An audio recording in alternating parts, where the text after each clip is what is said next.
And I'm just going to let you take it away. This is an incredible talk. Well, let's hope it's incredible. I have notes in case I forget what I'm talking about. But yeah, thanks for staying awake. So, in March of this year, I found a hard knot on my chest, just under the skin on my left breast. And on April 1st, I found out that I had fairly advanced breast cancer. And an hour later, I had a job interview. I took it from the parking lot of my doctor's office. It was not the best interview I've ever done. I did not get that job, for the record. Since then, I've been in treatment. I've been in chemotherapy. I've had surgery. I now do daily radiation therapy. But in that same time span, I've published a disinformation study. I started a new job. I've moved across the country. And I launched a local news site in Ohio. And that's all because I'm one of the lucky ones. And I'm not just lucky because I've responded really well to my treatment and I have the energy to work, but it's also because I get to live my experience out in the open, like not just with my friends, but also with my employer. And in the course of my treatment, I've met a lot of people who do not have that luxury. So I met a woman who works in the Bay Area in tech, and she wears a wig 24/7 because she doesn't want anyone, including her kids or her husband, to see what cancer is doing to her body. I met a journalism professor who's hiding colon cancer from his colleagues because he's in the middle of a tenure process. He doesn't want anybody to know that that's something that he might be facing down the road. And you know, in the course of my treatment too, I have met a lot of people who are in very unprotected work environments. They're part-time, they're contract. They don't know if a weakness in what their work is going to be doing is going to actually just put them out on the street. So these are people who are sneaking away at the end of the workday. They're getting chemotherapy, they're getting infusions, they're getting physical therapy.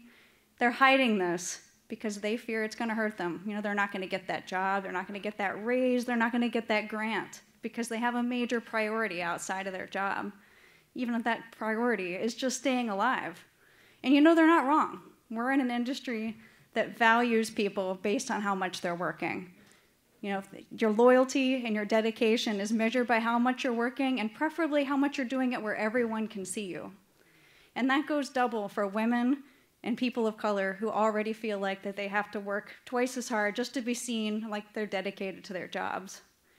And, you know, it doesn't have to be this way. It shouldn't be this way, frankly. Like, we could be better managers, we could be better friends, we could be better funders, coworkers, if we made it okay for people to be sick. And I think the best way to do that is to really understand who sick people are and exactly what it is that they need. So first of all, I think the best thing to know is that sick people are everywhere. You know, more than half of American adults have a chronic illness. This is why I don't look at them. And, you know, a chronic illness can be anywhere from, you know, chronic fatigue and chronic pain, but it could be cancer, it could be Crohn's disease, endometriosis. Chances are there are people in here who have a chronic illness. And, you know, another thing that's really good to know is we're not weak, and we don't lack ambition, and it's not up to you to tell us what we're capable of. So on the day that I started losing my hair, I got 2 job offers. It was a real mixed bag of a day. And one of the employers that offered me a job, after I told him about my illness, immediately said, well, maybe you should consider going part-time, or maybe you should do this other job. And I was like, you know, I know this comes from a good place, but no, that's not for me. I went with the employer that was willing to take a chance on me, and I'm really glad I did that. And the thing is like, you gotta have trust. You gotta trust that the work is gonna get done. You know, it might not happen in an office and from the 9 to 5.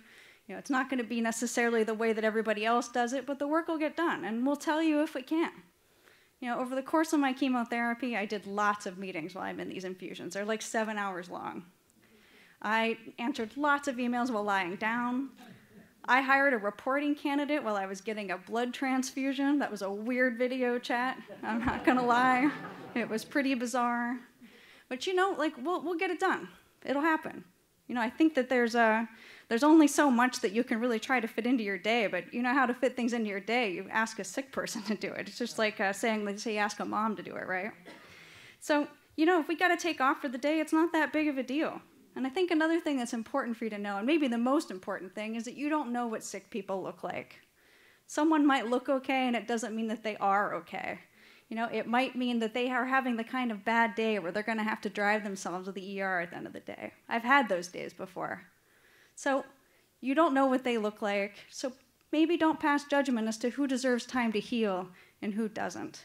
You don't get to decide that. So why don't you just instead be the person that we can go to?